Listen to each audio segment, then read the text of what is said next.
ಸ್ನೇಹಿತರೆ ನಮಸ್ಕಾರ. ಇದು ಉತ್ಕರ್ಣ ಬಿಟ್ಕಾಯಿನ್ ಮತ್ತು equity Kannada YouTube channel. Bitcoin versus real estate ನ ಚರ್ಚೆಯ ಭಾಗವಾಗಿ ಇವತ್ತು 3ನೇ ಎಪಿಸೋಡ್ ರೆಕಾರ್ಡ್ ಮಾಡ್ತಾ ಇದೀವಿ. ಇವತ್ತಿನ ಟಾಪಿಕ್ ಬಂದು ಪ್ರಾಪರ್ಟಿ ರೈಟ್ಸ್. ಬಹು ಮುಖ್ಯವಾದಂತ ಟಾಪಿಕ್ ಅಂತಾನೆ ಹೇಳ್ಬೋದು.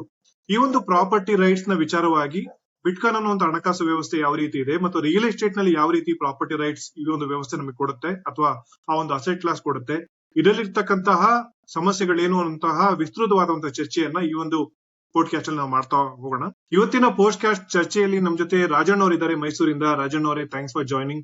ಥ್ಯಾಂಕ್ ಯು ಕಾರ್ತಿಕ್, ಮತ್ತೆ ಇನ್ನೊಂದ್ಸಲಿ ಚಾನ್ಸ್ ಕೊಟ್ಟಿದ್ದೀವಿ ನಿಮ್ಮ ಪ್ಲಾಟ್ಫಾರ್ಮ್ ಅಲ್ಲಿ ಮಾತಾಡೋದಕ್ಕೆ. ಇವತ್ತು ನಮ್ ಜೊತೆ ಕನ್ನಡದ ಬಿಟ್ಕಾಯಿನ್ ಮ್ಯಾಕ್ಸಿಮಲಿಸ್ಟ್ ಗಳಲ್ಲಿ ಒಬ್ಬರಾದಂತ ಮೋಹನ್ ಅವ್ರು ನಮ್ ಜೊತೆ ಜಾಯ್ನ್ ಆಗಿದ್ದಾರೆ. ಮೋಹನ್ ಅವರೇ, ಥ್ಯಾಂಕ್ಸ್ ಫಾರ್ ಜಾಯ್ನಿಂಗ್. ನಮಸ್ಕಾರ ಎಲ್ಲಾ ಕನ್ನಡಿಗರಿಗೂ, ಉತ್ಕನ್ನಡ ಯೂಟ್ಯೂಬ್ ಚಾನೆಲ್ ಎಲ್ಲಾ ಸಮಸ್ತ ವೀಕ್ಷಕರಿಗೆ ಈ ಒಂದು ಎಪಿಸೋಡ್ ಮೂಲಕ ನಮ್ಗೆ ಕಾರ್ತಿಕ್ ಅವರು ಪರಿಚಯಿಸ್ತಾ ಇದ್ದಾರೆ. So thank you Karthik. So ಮೊದಲನೇ ಟಾಪಿಕ್ ಬಂದು ಈ ಒಂದು ಪ್ರಾಪರ್ಟಿ ರೈಟ್ಸ್ ಅಂದ್ರೆ ಏನು, ಇದರ ಮಹತ್ವ ಏನು ಅಂತ ವಿಚಾರವಾಗಿ ನೋಡೋದಾದ್ರೆ, ಸಿಂಪಲ್ ಆಗಿ ಹೇಳ್ಬೇಕು ಅಂತಂದ್ರೆ, ಒಬ್ಬ ಮನುಷ್ಯ ತಾನು ಕಷ್ಟಪಟ್ಟು ದುಡ್ದಿರ್ತಕ್ಕಂಥ ಎಲ್ಲವೂ ಕೂಡ ಆತನ ಒಂದು ಖಾಸಗಿ ಆಸ್ತಿ. ಫಾರ್ ಎಕ್ಸಾಂಪಲ್, ನಮ್ದು ಜಾಗ ಆಗಿರ್ಬೋದು, ಮನೆ ಆಗಿರ್ಬೋದು, ಅಥವಾ ನಾನೀಗ ಇಟ್ಕೊಂಡಿರ್ತಕ್ಕಂಥ ಪೆನ್ ಆಗಿರ್ಬೋದು, ಈ ಒಂದು ಶರ್ಟ್, ನಮ್ಮ ಮನೇಲಿ ಇರ್ತಕ್ಕಂಥ ಪ್ರತಿಯೊಂದು ವಸ್ತು, ಒಂದು ಸ್ಪೂನ್ ಆಗಿರ್ಬೋದು, ಟೇಬಲ್, ಫ್ಯಾನ್, ಎಲ್ಲವೂ ಕೂಡ ನಮ್ಮ ಪ್ರಾಪರ್ಟಿ ರೈಟ್ಸ್ ಅಂದ್ರೆ ಅದೊಂದು ಖಾಸಗಿ ಆಸ್ತಿ. ಈ ಒಂದು ಪ್ರಾಪರ್ಟಿ ರೈಟ್ಸ್ ಏನಕ್ಕೆ ಬೇಕು ಅಂತಂದ್ರೆ, ಇತಿಹಾಸದಲ್ಲಿ ಏನಾಗಿದೆ ಅಂತ ನೋಡೋದಾದ್ರೆ, ಈಗ ವಿಯೆಟ್ನಾಂ ಅಲ್ಲಿ ಆದಂತ ಜನರನ್ನೇನು ಒಕ್ಲೆಪ್ಸಿದ್ರು, ಅದರ ಮೂಲ ಕಾರಣ ಬಂದು ಪ್ರಾಪರ್ಟಿ ರೈಟ್ಸ್. ಯಾಕಂದ್ರೆ ಆ ಒಂದು ವ್ಯವಸ್ಥೆ ಹಲವಾರು ಕಾರಣಗಳಿಂದ ಒಂದಿಷ್ಟು ವರ್ಗದ ಜನರಿಗೆ ಪ್ರಾಪರ್ಟಿ ರೈಟ್ಸ್ ಅನ್ನ ಕಿತ್ಕೊಂತು, ಹಾಗಾಗಿ ಜನ ಅಲ್ಲಿಂದ ವಲಸೆ ಹೋಗ್ಬೇಕಾದಂತ ಪರಿಸ್ಥಿತಿ ಬಂತು. ಅದೇ ರೀತಿ ಇಸ್ರೇಲ್ ಮತ್ತು ಪ್ಯಾಲೆಸ್ತೀನ್ ಮೂಲ ಕಾರಣ ಅಲ್ಲಿ ಏನು ಕಾನ್ಫ್ಲಿಕ್ಟ್ ಆಗಿದೆ, ಆ ಒಂದು ಕಾನ್ಫ್ಲಿಕ್ಟ್ ನ ಮೂಲ ಕಾರಣ ಬಂದು ಪ್ರಾಪರ್ಟಿ ರೈಟ್ಸ್. ಅದೇ ರೀತಿ ಇವತ್ತು ನಮ್ಮ ರಾಜ್ಯದಲ್ಲೂ ಕೂಡ ಬಿಡದಿ ಆಗಿರ್ಬೋದು, ದೇವನಹಳ್ಳಿ ಆಗಿರ್ಬೋದು, ಅಥವಾ ಹಲವಾರು ಜನರಿಗೆ ಒಂದು ವೈಯಕ್ತಿಕವಾಗಿ ಎಕ್ಸ್ಪೀರಿಯನ್ಸ್ ಆಗಿದೆ. ನಂಗೂ ಕೂಡ ವೈಯಕ್ತಿಕವಾಗಿ ಎಕ್ಸ್ಪೀರಿಯನ್ಸ್ ಆಗಿದೆ ಏನಂತಂದ್ರೆ, ನಾನು ರೋಡ್ ಅಗಲ ಮಾಡ್ತೀನಿ ಅಥವಾ ಫ್ಲೈಓವರ್ ಮಾಡ್ತೀನಿ, ಇನ್ನಿತರ ವಿಚಾರಕ್ಕೆ ಜನರ ಖಾಸಗಿ ಪ್ರಾಪರ್ಟಿ ಮೇಲೆ ಈ ಒಂದು ಸ್ಟೇಟ್ ಅಥವಾ ಸರ್ಕಾರ ಅಂತ ಏನ್ ಹೇಳ್ತೀವಿ, ಅದು ದಾಳಿ ಮಾಡೋದೇನಿದೆಯಲ್ಲ, ಇವೆಲ್ಲವೂ ಕೂಡ property rights violation. So basically ಈ ಒಂದು ಪೆನ್ ಏನಿದೆಯಲ್ಲ, ಇದು ಕೂಡ ನನ್ನ ಪ್ರಾಪರ್ಟಿ ರೈಟ್ಸ್, ಇದು ನನ್ನ ಖಾಸಗಿ ಆಸ್ತಿ. ಇದನ್ನ ನನ್ನ ಪರ್ಮಿಷನ್ ಇಲ್ದಲೆ ಯಾರೊಬ್ರು ತಗೊಳ್ತಾ ಇದ್ದಾರೆ ಅಂತಂದ್ರೆ, ಇದು ನನ್ನ ಪ್ರೈವೇಟ್ ಪ್ರಾಪರ್ಟಿ ವೈಲೇಷನ್ ಆಗುತ್ತೆ. ಇದು ಪ್ರಾಪರ್ಟಿ ರೈಟ್ಸ್ ಅಂತಂದ್ರೆ, ಪ್ರಾಪರ್ಟಿ ರೈಟ್ಸ್ ಏನಕ್ಕೆ ಬೇಕು ಅಂತ ವಿಚಾರವಾಗಿ ನೋಡೋದಾದ್ರೆ, ಏನಕ್ಕೆ ಇಲ್ಲ ಅಂತ ಫಸ್ಟ್ ಅರ್ಥ ಮಾಡ್ಕೊಬೇಕು ಆದಂತ ಒಂದು ಪರಿಸ್ಥಿತಿ ಇದೆ. ಪ್ರಾಪರ್ಟಿ ರೈಟ್ಸ್ ಇಲ್ಲ ಅಂತಂದ್ರೆ ಮನುಷ್ಯ ಘನತೆಯಿಂದ ಜೀವನ ಮಾಡಕ್ಕೆ ಸಾಧ್ಯನೇ ಆಗ್ದಲೇ ಇರ್ತಕ್ಕಂಥ ವಾತಾವರಣ ಇದೆ ಅನ್ನೋದು ಇತಿಹಾಸದಲ್ಲಿ ಅರ್ಥ ಆಗುತ್ತೆ. ಹಾಗಾಗಿ ಮನುಷ್ಯ ತಾನು ಕಷ್ಟಪಟ್ಟು ದುಡ್ದಿರ್ತಕ್ಕಂಥ ಎಲ್ಲವೂ ಕೂಡ ಪ್ರಾಪರ್ಟಿ ರೈಟ್ಸ್ ಇಲ್ದಲೇ ಇರ್ತಕ್ಕಂಥ ಜೀವನ ನರಕ ಆಗ್ತಾ ಹೋಗುತ್ತೆ ಅನ್ನೋದು ನನ್ನ ಅಭಿಪ್ರಾಯ. ಸೊ ಈ ಒಂದು ವಿಚಾರದಲ್ಲಿ ನಾನು ಕರೆನ್ಸಿ ಡಿಬೇಸ್ಮೆಂಟ್ ಬಗ್ಗೆ ನೋಡೋದಾದ್ರೆ, ನಾವು ಕಷ್ಟಪಟ್ಟು ದುಡ್ದಿರ್ತಕ್ಕಂಥ ಕರೆನ್ಸಿ ನನ್ನ ಪರ್ಮಿಷನ್ ಇಲ್ದಲೆ ಯಾರಾದ್ರೂ ಅದು HK ಪ್ರಿಂಟ್ ಮಾಡಿ ಆ ಒಂದು ವ್ಯಾಲ್ಯೂನ ತಗೋತಾರೆ ಅಂತಂದ್ರೆ, ಇದು ಪ್ರಾಪರ್ಟಿ ರೈಟ್ಸ್ ವ್ಯಾಲ್ಯೂಷನ್ ಆಗುತ್ತೆ. ಅಥವಾ ನಾನು ಕಷ್ಟಪಟ್ಟು ದುಡ್ದಿರ್ತಕ್ಕಂಥದಕ್ಕೆ ವ್ಯಾಲ್ಯೂನೇ ಇಲ್ಲ, ಡಿಮಾನಿಟೈಸ್ ಮಾಡಿದೀನಿ ಅಂತ ಹೇಳಿದ್ರು ಕೂಡ ಅದು ಪ್ರಾಪರ್ಟಿ ರೈಟ್ಸ್ ವೈಲೇಷನ್ ಆಗುತ್ತೆ. ಸೊ ಈ ಒಂದು ವಿಚಾರದಲ್ಲಿ ಪ್ರಾಪರ್ಟಿ ರೈಟ್ಸ್ ಅಂದ್ರೆ ಏನು, ಅದರ ಮಹತ್ವ ಏನು ಅನ್ನೋಂಥ ವಿಚಾರವಾಗಿ ಸಂದೇಶ್ವರಿ, ನಿಮ್ಮ ಅಭಿಪ್ರಾಯಗಳನ್ನ ಹೇಳ್ತೀರಾ?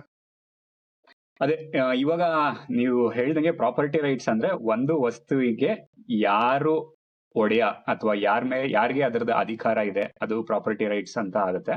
ಇದು ತುಂಬಾನೇ ಮುಖ್ಯ. ಲೈಕ್ ನಾವು ಜೀವನ ಮಾಡ್ಬೇಕು ಅಂದ್ರೆ ಒಂದಷ್ಟು ಸಲಕರಣೆ ಅಥವಾ ನಮ್ ಜಾಗ ಅಂತಾನೆ ಒಂದು ಕ್ಲಿಯರ್ ಆಗಿ ಡಿಫೈನ್ ಇದ್ರೆ ಅದರಲ್ಲಿ ನಾವು ಎಸ್ಟಾಬ್ಲಿಷ್ ಆಗ್ಬೋದು.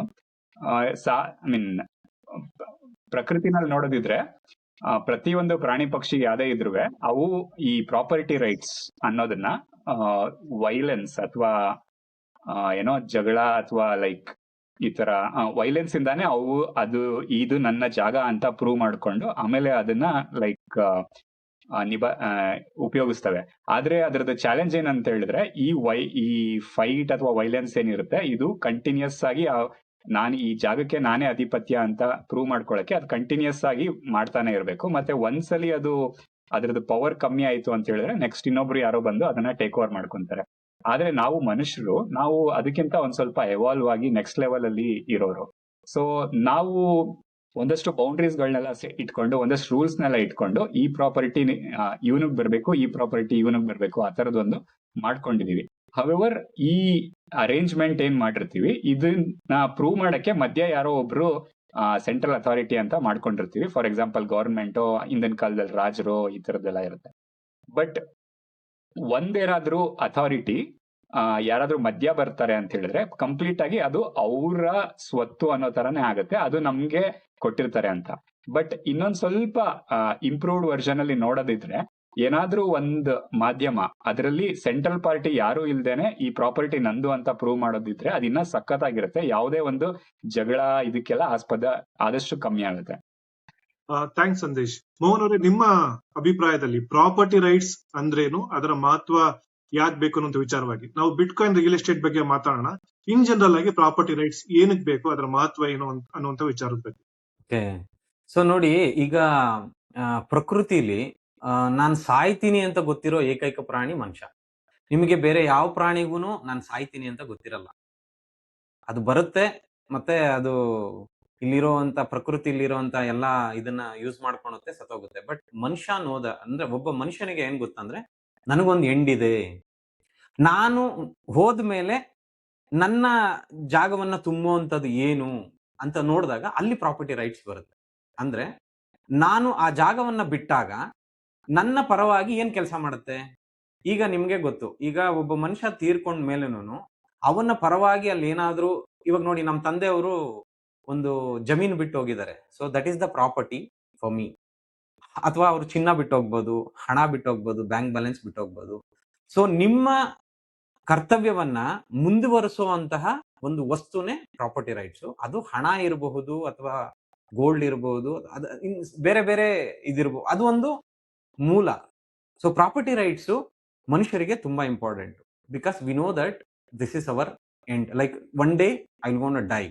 ಬಟ್ ಯಾವುದೇ ಪ್ರಾಣಿಗಳು, ಯಾವ ಪ್ರಾಣಿ ಸಂಕುಲದಲ್ಲಿ ಯಾವುದೇ ರೀತಿಯ ಪ್ರಾಣಿ ಆ ತರದನ್ನ ಅದು ಬರೋದೇ ಇಲ್ಲ ಅದ್ರ ತಲೆಗೆ. ಬಟ್ ಮನುಷ್ಯನಿಗೆ ಬರುತ್ತೆ. ನಾನು ಹೋದ ಮೇಲೆ ಮತ್ತೆ ಏನು ಅಂತ ಬಂದಾಗ ಪ್ರಾಪರ್ಟಿ ರೈಟ್ಸ್ ತುಂಬಾ ಇಂಪಾರ್ಟೆಂಟ್ ಅಂತ ಅನ್ಸುತ್ತೆ ನನಗೆ. ಓಕೆ, ಪ್ರಾಪರ್ಟಿನ ನನ್ನ ಅಭಿಪ್ರಾಯದಲ್ಲಿ ಡಿವೈಡ್ ಮಾಡೋದಾದ್ರೆ, ಒಂದು ಪ್ರೈವೇಟ್ ಪ್ರಾಪರ್ಟಿ ಅಂತ ಡಿವೈಡ್ ಮಾಡಬಹುದು, ಇನ್ನೊಂದು ಪಬ್ಲಿಕ್ ಪ್ರಾಪರ್ಟಿ ಅಂತ ಹೇಳಿ ಡಿವೈಡ್ ಮಾಡಬಹುದು. ಸೊ ಈಗ ಯಾವುದೇ ರೀತಿ ಕಾನ್ಫ್ಲಿಕ್ಟ್ಸ್ ಬರ್ದಲೆ, ಫಾರ್ ಎಕ್ಸಾಂಪಲ್ ಇದು ನನ್ನ ಪ್ರಾಪರ್ಟಿ, ಇದು ಮೋಹನ್ ಅವ್ರ ಪ್ರಾಪರ್ಟಿ, ಇದು ಸಂದೇಶ್ ಅವ್ರ ಪ್ರಾಪರ್ಟಿ, ನಾವು 3 ಜನ ಜಗಳ ಆಡಬಾರ್ದು ಅಂತಂದ್ರೆ ಆ ಒಂದು ಪ್ರೈವೇಟ್ ಪ್ರಾಪರ್ಟಿಗೆ ಕಂಪ್ಲೀಟ್ ಪ್ರಿಸೈಸ್ ಡೆಫಿನೇಷನ್ ಇರ್ಬೇಕಾಗತ್ತೆ. ಈ ಒಂದು ಜಾಗ ಸಂದೇಶ್ ಅವ್ರದ್ದೇ, ಈ ಒಂದು ಜಾಗ ಅಥವಾ ಯಾವ್ದಾರ ಒಂದು ವಸ್ತು, ಇನ್ ಜನರಲ್ ಮೋಹನ್ ಅವರು ಹೇಳ್ದಾಗೆ ಆ ಒಂದು ವಸ್ತು ಅಥವಾ ಜಾಗ clear definition of the name, ಅಂದ್ರೆ ಈ ಒಂದು ಹೆಸರಲ್ಲೇ ಇದೆ ಅನ್ನುವಂಥದ್ದು ಬೇಕಾಗುತ್ತೆ. ಇದು ಪ್ರೈವೇಟ್ ಪ್ರಾಪರ್ಟಿ ಪ್ರೊಟೆಕ್ಷನ್. ಇನ್ ಮಿಕ್ಕಿದೆಲ್ಲ ಏನಿದೆ ಅವೆಲ್ಲವೂ ಕೂಡ ಪಬ್ಲಿಕ್ ಪ್ರಾಪರ್ಟಿ. ಸೊ ಈ ಒಂದು ಪಬ್ಲಿಕ್ ಪ್ರಾಪರ್ಟಿಯ ಪ್ರೊಟೆಕ್ಷನ್ ನ ಮಾಡುವಂಥದ್ದು ಮತ್ತು ಪ್ರೈವೇಟ್ ಪ್ರಾಪರ್ಟಿ ರೈಟ್ಸ್ ನ ಎತ್ತಿ ಹಿಡಿಯುವಂಥದ್ದು ಸರ್ಕಾರದ ಪ್ರಮುಖ ಕೆಲಸ ಅನ್ನೋದು ನನ್ನ ಅಭಿಪ್ರಾಯ. ಯಾಕಂದ್ರೆ ಇದು ಕಾನ್ಫ್ಲಿಕ್ಟ್ಸ್ ಗಳನ್ನ ಅವಾಯ್ಡ್ ಮಾಡುತ್ತೆ. ಯಾಕಂದ್ರೆ ಸಮಾಜದಲ್ಲಿ ಎಲ್ಲಾ ವರ್ಗದ ಜನ, irrespective of there caste, religion ಯಾವುದೇ ಆಗಿರ್ಬೋದು, ಭಾಷೆ ಆಗಿರ್ಬೋದು, ಎಲ್ಲರೂ ಕೂಡ ಒಟ್ಟಿಗೆ ಜೀವನ ಮಾಡ್ತಿರ್ತಕ್ಕಂಥ ಸಂದರ್ಭದಲ್ಲಿ ಒಬ್ಬರಿಗೆ ಇನ್ನೊಬ್ಬರಿಗೆ ಯಾವುದೇ ರೀತಿ ಕಾನ್ಫ್ಲಿಕ್ಟ್ ಬರಬಾರ್ದು ಅಂತಂದ್ರೆ ನಾವು ಕ್ಲಿಯರ್ ಪ್ರಾಪರ್ಟಿ ರೈಟ್ಸ್ ನ ಪಡ್ಕೊಬೇಕಾಗುತ್ತೆ.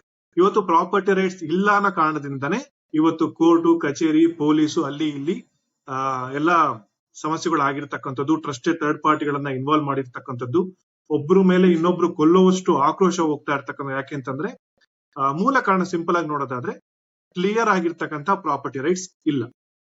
ಈ ಪ್ರೈವೇಟ್ ಪ್ರಾಪರ್ಟಿ ವಿಚಾರವಾಗಿ ನಾನೊಂದು 2 ಪಾಯಿಂಟ್ ಆಡ್ ಮಾಡೋದಕ್ಕೆ ಇಷ್ಟಪಡ್ತೀನಿ. ಏನಪ್ಪಾ ಅಂದ್ರೆ, ಇವತ್ತುವರೆಗೂ ಮನುಷ್ಯನಿಗೆ ಪ್ರಾಪರ್ಟಿ ರೈಟ್ಸ್ ಇಲ್ಲ, ಬಟ್ ಆ ಇಲ್ಯೂಷನ್ ಇದೆ. ಪ್ರಾಪರ್ಟಿ ರೈಟ್ಸ್ ನಿಮ್ದಿದೆ ಅನ್ನೋ ತರ ಒಂದು ಇಲ್ಯೂಷನ್ ಇದೆ. ಆ ಇಲ್ಯೂಷನ್ ಅಲ್ಲಿ ಎಲ್ಲ ಬದುಕ್ತಾ ಇದೀವಿ. ಯಾವತ್ತು ಮನುಷ್ಯ ಒಂದು ನಮ್ಮ ಕಾಡಿನಿಂದ ಹೊರಗಡೆ ಬಂದು ಸಿವಿಲೈಸೇಷನ್ ಅಂತ ಸ್ಟಾರ್ಟ್ ಮಾಡ್ದ, ಈ ಸರ್ಚಿಂಗ್ ಫ್ರಮ್ ದಟ್ ಡೇ, ಅವತ್ತಿಂದ ಹುಡುಕ್ತಾನೆ ಇದ್ದಾನೆ, ನನಗೆ ಪ್ರಾಪರ್ಟಿ ರೈಟ್ ಸಿಗುತ್ತೆ, ನನ್ಗೆ ಪ್ರಾಪರ್ಟಿ ರೈಟ್ ಸಿಗುತ್ತೆ ಅಂತ.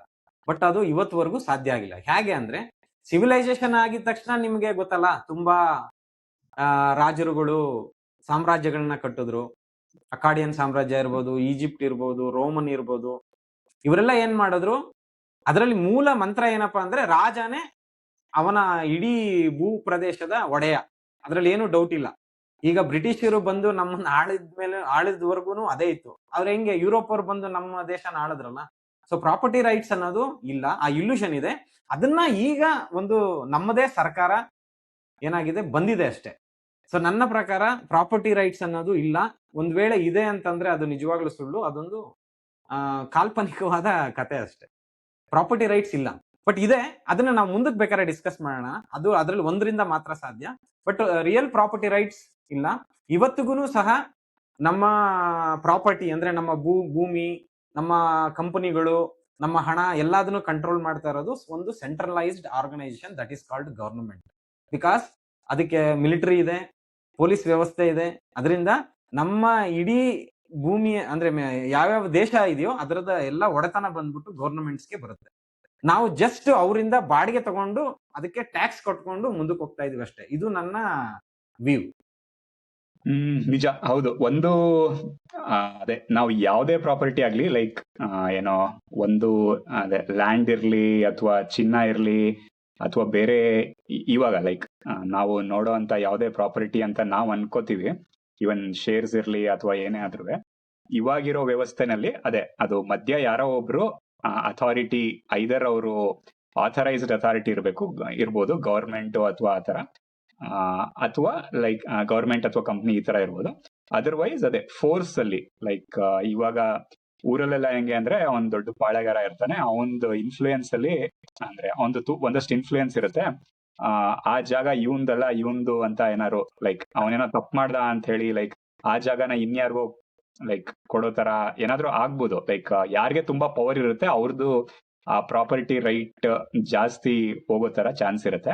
ಹಂಗಾಗಿ ಆಕ್ಚುಯಲ್ ಆಗಿ ಪ್ರಾಪರ್ಟಿ ಇದುವರೆಗೂ ಅಂದ್ರೆ ಅದೇ ನಾವ್ ಅನ್ಕೊಂಡಿದೀವಿ ನಮ್ಮ ಹತ್ರ ಇದೆ ಅಂತ. ಸೊ ಐದರ್ ಅಥಾರಿಟಿ ಅಥವಾ ಪವರ್ ಯಾರ ಹತ್ರ ಇರುತ್ತೆ ಆಕ್ಚುಲಿ ಅವ್ರ ಹತ್ರನೇ ಇರುತ್ತೆ. ಹಂಗಾಗಿ ಆಕ್ಚುಯಲ್ ಆಗಿ ಇದುವರೆಗೂ ಪ್ರಾಪರ್ಟಿ ರೈಟ್ಸ್ ಯಾವ್ದು ಬಂದಿಲ್ಲ. ಹೌದು, ಯಾರು ಬಲಾಢ್ಯರಿದಾರೋ ಅವರ ಕೈಯಲ್ಲಿ ಫಿಸಿಕಲ್ ಪ್ರಾಪರ್ಟಿ ಇದೆ. ಇದು ಫಿಸಿಕಲ್ ಪ್ರಾಪರ್ಟಿ ಅಂದ್ರೆ ಒಂದು ಎಲ್ಲಾ ಭೌತಿಕವಾದಂತಹ ವಸ್ತುಗಳು ಏನಿದಾವೆ ಅದು ಬಲಾಢ್ಯರ ಹತ್ರ ಮಾತ್ರ ಇರ್ಲಿಕ್ಕೆ ಸಾಧ್ಯ. ಬಿಕಾಸ್ ಅದರದೇ ಆದಂತ ಪ್ರಾಬ್ಲಮ್ಸ್ ಇದಾವೆ. ಫಿಸಿಕಲ್ ಪ್ರಾಪರ್ಟೀಸ್ದು ಈ ಭೌತಿಕ ಪ್ರಪಂಚದಲ್ಲಿ ಅದರದೇ ಆದ ಸಮಸ್ಯೆಗಳಿರೋದ್ರಿಂದ it belongs to centralised organisation. Any organisation which have a power, it belongs to that organisation. So ಈ ಒಂದು ವಿಚಾರಗಳನ್ನೆಲ್ಲ ಗಮನಿಸ್ತಾ ನಾವು ಎರಡನೇ ಟಾಪಿಕ್ ಬಗ್ಗೆ ಮಾತಾಡ್ತಾ ಹೋಗೋಣ, property rights with respect to real estate. ಈಗ ಮೋಹನ್ ಅವ್ರು ಹೇಳ್ದಾಗೆ ರಿಯಲ್ ಎಸ್ಟೇಟ್ ನ ವಿಚಾರದಲ್ಲಿ ಪ್ರಾಪರ್ಟಿ ರೈಟ್ಸ್ ತಗೊಳ್ಳೋದು ಒಂದು ಇಲ್ಯೂಷನ್ ಅಂತ ಹೇಳಿ ಮೋಹನ್ ಅವ್ರು ಹೇಳಿದ್ರು. ಈ ಒಂದು ಇಲ್ಯೂಷನ್ ನ ಹೋಗ್ಲಾಡಿಸ್ಬೇಕು ಅಂತಂದ್ರೆ ನನ್ನ ಪ್ರಕಾರ 2 ಪಾಯಿಂಟ್ ಇದೆ. ಮೊದಲನೇದು ಫೈನಲ್ ಸೆಟಲ್ಮೆಂಟ್. ಒಂದ್ಸಲಿ ರಿಯಲ್ ಎಸ್ಟೇಟ್ ಒಬ್ಬ ವ್ಯಕ್ತಿಯಿಂದ ಇನ್ನೊಬ್ರಿಗೆ, ಈಗ ಮೋಹನ್ ಅವರಿಂದ ನನಗೊಂದು ರಿಯಲ್ ಎಸ್ಟೇಟ್ ಬರ್ತಿದೆ ಅಂತಂದ್ರೆ ಅದು ಫೈನಲ್ ಸೆಟಲ್ಮೆಂಟ್ ಆಗ್ಬೇಕು. ಫೈನಲ್ ಸೆಟಲ್ಮೆಂಟ್ ನ ಹೇಗ್ ಮಾಡುವಂತದ್ದು ಅನ್ನುವಂತ ವಿಚಾರ ಬಗ್ಗೆ. ಎರಡನೇದು, ಒಂದ್ಸಲಿ ಫೈನಲ್ ಸೆಟಲ್ಮೆಂಟ್ ಆದ್ಮೇಲೆ ನನಗೆ ಯಾವುದೇ ರೀತಿ ಟ್ರಸ್ಟೆಡ್ ಥರ್ಡ್ ಪಾರ್ಟಿ ಇರಬಾರ್ದು. ಆ ಒಂದು ಜಾಗ ಅಥವಾ ವಸ್ತುವಿನ ಮೇಲೆ ನಾನು ನನ್ನ ಅಧಿಕಾರ ಅಥವಾ ಇದು ನಂದು ಅಂತ ಹೇಳೋದಕ್ಕೆ. ಬಟ್ ರಿಯಲ್ ಎಸ್ಟೇಟ್ ಅಲ್ಲಿ ಏನಾಗಿದೆ ಅಂದ್ರೆ ಇಲ್ಲಿ ಫೈನಲ್ ಸೆಟಲ್ಮೆಂಟ್ ಆಗೋದಿಲ್ಲ. ಸೊ ಈ ರಿಯಲ್ ಎಸ್ಟೇಟ್ ನಲ್ಲಿ ಇರ್ತಕ್ಕಂತ ಎಲ್ಲಾ ವಿಚಾರಗಳು ಏನಾಗ್ತದೆ, ಒಂದು ಸೆಂಟ್ರಲೈಸ್ಡ್ ಲೆಡ್ಜರ್ ಅಲ್ಲಿ ಹೋಗಿ ಕೂತ್ಕೊಳ್ತಾ ಇದೆ. ಅದು ಸಬ್ ರಿಜಿಸ್ಟ್ರಾರ್ ಕಚೇರಿ, ಕಂದಾಯ ಇಲಾಖೆ ಎಲ್ಲ ಕಡೆ ಹೋಗಿ ಕೂತ್ಕೊಳ್ತಾ ಇದೆ. ಹಾಗಾಗಿ ಫೈನಲ್ ಸೆಟಲ್ಮೆಂಟ್ ಆಗಿದೆ ಅಂತಂದ್ರೆ ಆ ಒಂದು ಲೆಡ್ಜರ್ ನ ನೋಡ್ಬಿಟ್ಟು ನಾನು ಹೇಳ್ಬೇಕಾಗತ್ತೆ, ಓಕೆ ಇದು ಮೋಹನ್ ಅವರಿಂದ ನನಗೆ ಟ್ರಾನ್ಸ್ಫರ್ ಆಯ್ತು ಅಥವಾ ನನ್ನಿಂದ ಸಂದೇಶಗಳು ಟ್ರಾನ್ಸ್ಫರ್ ಆಯ್ತು, ಇನ್ನೋ ತರ ವಿಚಾರದ ಬಗ್ಗೆ. ಎರಡನೇದು ಥರ್ಡ್ ಪಾರ್ಟಿ. ಸೊ ಬೇಸಿಕಲಿ ಸರ್ಕಾರ ಅನ್ನೋಂತ ಏನಿದೆಯಲ್ಲ ಅದೇ ಆಕ್ಚುಲಿ ಟ್ರಸ್ಟೆಡ್ ಥರ್ಡ್ ಪಾರ್ಟಿ. ಮತ್ತೆ ಸರ್ಕಾರದ ಅಂಗ ಸಂಸ್ಥೆಗಳು ಏನಿದೆ, ಸಬ್ ರಿಜಿಸ್ಟ್ರಾರ್ ಕಚೇರಿ, ಕಂದಾಯ ಇಲಾಖೆ, ಮಹಾನಗರ ಪಾಲಿಕೆ, ಆಮೇಲೆ ಅಲ್ಲಿ ಸರ್ಕಾರದ ಭಾಗವಾಗಿರ್ತಕ್ಕಂಥವ್ರು ಪ್ರತಿಯೊಬ್ರು ಕೂಡ ಟ್ರಸ್ಟೆಡ್ ಥರ್ಡ್ ಪಾರ್ಟಿ. ಒಬ್ಬ ಲಾಯರ್ ಆಗಿರ್ಬೋದು ಅಥವಾ ಪೊಲೀಸ್ ಆಗಿರ್ಬೋದು, ಇನ್ನಿತರ ಎಲ್ಲರೂ ಕೂಡ, ಈವನ್ ಬೆಸ್ಕಾಂ ಆಗಿರ್ಬೋದು, ಕೆಪಿಟಿಸಿಎಲ್ ಆಗಿರ್ಬೋದು. ಯಾಕಂದ್ರೆ ನಮ್ಮ ಜಾಗದ ಮೇಲೆ ಒಂದು ಲೈನ್ ಎಳೆದ್ಬಿಟ್ರು ಅಂತಂದ್ರೆ ಅಲ್ಲಿ ಸಮಸ್ಯೆ ಬಂತು ಅಂತ ಹೇಳಿ. ಸೊ ಎಲ್ಲಾ ತರದ ಸರ್ಕಾರ ಅಥವಾ ಸರ್ಕಾರದ ಅಂಗಸಂಸ್ಥೆಗಳು ಏನಿದೆ ಎಲ್ಲರೂ ಕೂಡ ಟ್ರಸ್ಟೆಡ್ ಥರ್ಡ್ ಪಾರ್ಟಿ. ಜೊತೆಗೆ ಅವರವರ ಸಂಬಂಧಿಕರು ಅಂದ್ರೆ ತಂದೆ ಆಗಿರ್ಬೋದು, ತಾಯಿ ಆಗಿರ್ಬೋದು, ಅಣ್ಣ ತಮ್ಮ ಆಗಿರ್ಬೋದು, ಅಕ್ಕ ತಂಗಿ ಆಗಿರ್ಬೋದು, ದೊಡ್ಡಪ್ಪ ಚಿಕ್ಕಪ್ಪ, ಇಲ್ಲಿಂದನೂ ಕೂಡ ನಾವು ಕರೆಕ್ಟ್ ಆಗಿ ಹೈರಾರ್ಕಿ ಆಗಿ ಪ್ರಾಪರ್ಟಿ ರೈಟ್ಸ್ ನ ಕರೆಕ್ಟ್ ಆಗಿ ಡಿವೈಡ್ ಮಾಡಿಲ್ಲ ಅಂತಂದ್ರೆ ಇವರೆಲ್ಲರೂ ಕೂಡ ಟ್ರಸ್ಟೆಡ್ ಥರ್ಡ್ ಪಾರ್ಟಿ ಆಗ್ತಾರೆ. ಸೊ ಅನೇಕ ಟ್ರಸ್ಟೆಡ್ ಥರ್ಡ್ ಪಾರ್ಟಿಗಳ ನಡುವೆ ನಾವು ನಮ್ಮ ಪ್ರಾಪರ್ಟಿ ರೈಟ್ಸ್ ನ ಪ್ರೂವ್ ಮಾಡ್ಬೇಕಾಗತ್ತೆ. ಮತ್ತೆ ಈ ಒಂದು ಲೆಡ್ಜರ್ ಏನ್ ಮೇಂಟೈನ್ ಆಗ್ತದೆ ಒಂದು ಸರ್ಕಾರಿ ಸಂಸ್ಥೆಯಲ್ಲಿ, ಆ ಒಂದು ಲೆಡ್ಜರ್ ಯಾವುದೇ ರೀತಿ ಕರಪ್ಟ್ ಆಗ್ಬಾರ್ದು ಅನ್ನೋ ಒಂದು ವಿಚಾರವಾಗಿ ಕೂಡ ನಾವು ನೋಡ್ಕೊಬೇಕಾಗತ್ತೆ. ಸೊ ಈ ಒಂದು ವಿಚಾರದಲ್ಲಿ ಹೇಳೋದಾದ್ರೆ ನಾನು JP ಮೋರ್ಗನ್ ಅವರ ಒಂದು ಸ್ಟೇಟ್ಮೆಂಟ್ ನ ಕೋಟ್ ಮಾಡಕ್ ಇಷ್ಟಪಡ್ತೀನಿ. ಪ್ರಾಬ್ಲಿ ಅವರು 1912ನೇ ಇಸ್ವಿಲೇನೋ ಈ ಒಂದು ಸ್ಟೇಟ್ಮೆಂಟ್ ಕೊಟ್ಟಿದ್ದಂಥದ್ದು. The gold is money, everything else is credit ಅಂತ ಹೇಳಿ. ಗೋಲ್ಡ್ ಯಾಕೆ ಮನಿ ಅಂತಂದ್ರೆ ಅದೊಂದು ಫೈನಲ್ ಸೆಟಲ್ಮೆಂಟ್. ಸಂದೇಶ ನನಗೆ ಕೊಟ್ರೆ ಇಸ್ ಫೈನಲ್ ಸೆಟಲ್ಮೆಂಟ್, ಮತ್ತೆ ನಾನು ಸಂದೇಶದ ಮೇಲೆ ನಂಬಿಕೆ ಇಡುವಂತ ಅವಶ್ಯಕತೆ ಇಲ್ಲ. ಆದ್ರೆ ರಿಯಲ್ ಎಸ್ಟೇಟ್ ಅಲ್ಲಿ ಈ ವಿಚಾರ ಬರೋದಿಲ್ಲ. ಇದು ಹಲವಾರು ಟ್ರಸ್ಟೆಡ್ ಥರ್ಡ್ ಪಾರ್ಟಿಗಳ ಮೇಲೆ ಅವಲಂಬಿತ ಆಗಿದೆ ಅನ್ನೋದು ನನ್ನ ಅಭಿಪ್ರಾಯ. ಸೊ ಈ ಒಂದು ವಿಚಾರವಾಗಿ property rights with respect to real estate, Mohan ಅವರೇ ನಿಮ್ಮ ಅಭಿಪ್ರಾಯ? ಸರ್, ಈಗ ರಿಯಲ್ ಎಸ್ಟೇಟ್ ಯಾಕೆ ಪ್ರಾಪರ್ಟಿ ಆಯ್ತು, ಫಸ್ಟ್ ಆ ಕ್ವಶನ್ ಬರ್ಬೇಕು. ಇವಾಗ ನಾವು ಯಾರು 1985 2000 ಇವಾಗ ಹುಟ್ಟಿದ್ರು ನಾವು ರಿಯಲ್ ಎಸ್ಟೇಟ್ ಸೈಟು ಮನೆ ಇದನ್ನೆಲ್ಲ ಕೇಳ್ತಾ ಇದೀವಿ. ಆಕ್ಚುಲಿ ರಿಯಲ್ ಎಸ್ಟೇಟ್ ಬಂದಿದ್ ಯಾಕೆ, ಅದನ್ನ ಪ್ರಾಪರ್ಟಿ ಅಂತ ಕನ್ಸಿಡರ್ ಮಾಡಿದ್ ಯಾಕೆ, ಸ್ಟೋರ್ ಆಫ್ ವ್ಯಾಲ್ಯೂ ಅಂತ ಕನ್ಸಿಡರ್ ಮಾಡಿದ್ ಯಾಕೆ ಅಂದ್ರೆ 1971 ಅಲ್ಲಿ ನಿಕ್ಸನ್ ಶಾಕ್ ಬರುತ್ತೆ. ಅಂದ್ರೆ ಅವರು ಡಾಲರ್ ನಿಮ್ಗೆ ಗೋಲ್ಡ್ ಪ್ಲೆಡ್ಜ್ ಆಗಿ ನಿಮ್ಗೆ ಪ್ರಿಂಟ್ ಆಗ್ತಿರುತ್ತೆ ಅಲ್ವಾ US ಅಲ್ಲಿ ಏನಾಗುತ್ತೆ ಅದನ್ನ ಅವರು ತೆಗಿತಾರೆ. ಆ ಕೌಂಟರ್ ಇದಿರುತ್ತಲ್ಲ ಕೌಂಟರ್ ಬ್ಯಾಲೆನ್ಸ್ ನ ಹಿ ರಿಮೂವ್ಡ್. ನಿಕ್ಸನ್ ಅನ್ನೋ ಪ್ರೆಸಿಡೆಂಟ್ ತೆಗಿತಾರೆ ಅವರು 1971 ಆಗಸ್ಟ್ 15 ತೆಗಿತಾರೆ ಅವರು. ಆಮೇಲೆ ನೋಡಿ ನೀವು ಹೋಗಿ ಬೇಕಾದ್ರೆ ಗೂಗಲ್ ಮಾಡಿ ನೋಡಿ, ಪ್ರಾಪರ್ಟಿದು ವ್ಯಾಲ್ಯೂ ಬಂದು ಈ ತರ ಇತ್ತು ನಿಮಗೆ. ಸಡನ್ ಆಗಿ 1971 ಇಂದ ಇಟ್ ಸ್ಟಾರ್ಟ್ ಮೂವಿಂಗ್ ಅಪ್. ಯಾಕೆ ಅಂತಂದ್ರೆ ಡಾಲರ್ ಅವತ್ತು ಗೋಲ್ಡ್ ಗೆ ಇದ್ದಿದ್ದಂತ ಲಿಂಕ್ ನ ಮನುಷ್ಯ ತೆಗೆದು ಬಿಡ್ತಾರೆ. ಸೊ ನೀವು ಎಷ್ಟು ಬೇಕಾದ್ರೂ ಪ್ರಿಂಟ್ ಮಾಡಬಹುದು ಅಂತ ಜಗತ್ತಿಗೆ ಹೇಳ್ತಾರ ಅವರು. ಅವತ್ತಿಂದ ಬಂತು. ಮೊದಲು ಲ್ಯಾಂಡ್ ನ ಮೂಲ ಉದ್ದೇಶ ಅಗ್ರಿಕಲ್ಚರ್ ಅಂಡ್ ಯುಟಿಲಿಟಿ, ಅಂದ್ರೆ ವಾಸಕ್ಕೋಸ್ಕರ ಮಾತ್ರ ಬಳಸ್ತಾ ಇದ್ರು. ಸ್ಟೋರ್ ಆಫ್ ವ್ಯಾಲ್ಯೂ ಆಗಿ ಯಾರು ಯೂಸ್ ಮಾಡ್ತಾ ಇರ್ಲಿಲ್ಲ. ಅವತ್ತು ಏನಾಯ್ತು, ನಾನು ಅದನ್ನ ಹೇಳ್ತೀನಿ, ಎಲ್ಲರಿಗೂ ಹೇಳೋದೇ, ಅದು ಕಲಿಯುಗ ಸ್ಟಾರ್ಟ್ ಆಯ್ತು. ಅವತ್ತು ನಮ್ಮ ಯುಟಿಲಿಟಿ ಆಗಿದ್ದಂತಹ ಅಗ್ರಿಕಲ್ಚರ್ಗೆ ಮಾತ್ರ ಬಳಸ್ತಾ ಇದ್ದಂತಹ ವಾಸಕ್ಕೆ ಬಳಸ್ತಾ ಇದ್ದಂತ ಜಾಗವನ್ನ ಜನ ಸ್ಟೋರ್ ಆಫ್ ವ್ಯಾಲ್ಯೂ ಆಗಿ ತಗೊಂಡ್ಬಂದ್ರು. ಅದಕ್ಕೆ ನೋಡಿ, ಮುಂಚೆ ರೈತರು ಮಾತ್ರ ಜಮೀನ್ ಇಟ್ಕೊಂಡಿದ್ರು, ವರ್ತಕರು ಯಾರು ಜಮೀನ್ ಇಟ್ಕೊಂಡಿರ್ಲಿಲ್ಲ. ನೀವು ಬೇಕಾದ್ರೆ ಗಮನಿಸಿ, ಆಗಿನ ಕಾಲದಲ್ಲಿ ಯಾರು ವರ್ತಕರು ಇದ್ರು ಅವರು ಜಮೀನೇ ತಗೋತಾ ಇರ್ಲಿಲ್ಲ. ಯಾಕಂದ್ರೆ ಅವ್ರಿಗೆ ಬಿಸ್ನೆಸ್, ದುಡ್ಡೇ ಅಲ್ಟಿಮೇಟ್ ಸ್ಟೋರ್ ಆಫ್ ವ್ಯಾಲ್ಯೂ ಆಗಿತ್ತು. 1971 ಆದ್ಮೇಲೆ ಅದ್ರ ಇಂಪ್ಯಾಕ್ಟ್ ಅವತ್ತೇ ಆಗ್ಲಿಲ್ಲ. ಅದಾದ್ಮೇಲೆ 2-3 ಇಯರ್ಸ್ ನಮ್ಮ ದೇಶದಲ್ಲಿ ಆ ಎಫೆಕ್ಟ್ ಸ್ಟಾರ್ಟ್ ಆಗಿದ್ದು ನೀವು ಬೇಕಾದ್ರೆ ಗಮನಿಸಿ. 95 to 2000 ಇಂದ ಸ್ಟಾರ್ಟ್ ಆಯ್ತು ನೋಡಿ. ಎಲ್ಲಾರು ಜಮೀನು ಲ್ಯಾಂಡ್ ಅನ್ನಕ್ ಸ್ಟಾರ್ಟ್ ಆದ್ರು. ಅದಕ್ಕಿಂತ ಮುಂಚೆ ಅವ್ರು ಏನ್ ಸಂಪಾದನೆ ಮಾಡ್ತಾ ಇದ್ರು ಆ ಹಣನೇ ಮೌಲ್ಯಯುತವಾಗಿತ್ತು. ಆ ಚಿನ್ನವನ್ನ ಏನಿತ್ತು ಅದನ್ನ ಮಾತ್ರ ಇಟ್ಕೋತಾ ಇದ್ರು. ಅವ್ರು ಅದಾದ ಮೇಲೆ ಈ ಜಮೀನು ಸಹವಾಸಕ್ಕೆ ಬಿದ್ರು. ಜಮೀನು 100% physical, you can't hide it because it will be there forever. ಅಲ್ಲೇ ಇರುತ್ತದು, ಯಾರಾದ್ರೂ ಬಂದು ಕಬ್ಜಾ ಮಾಡ್ಬೋದು ಅದನ್ನ.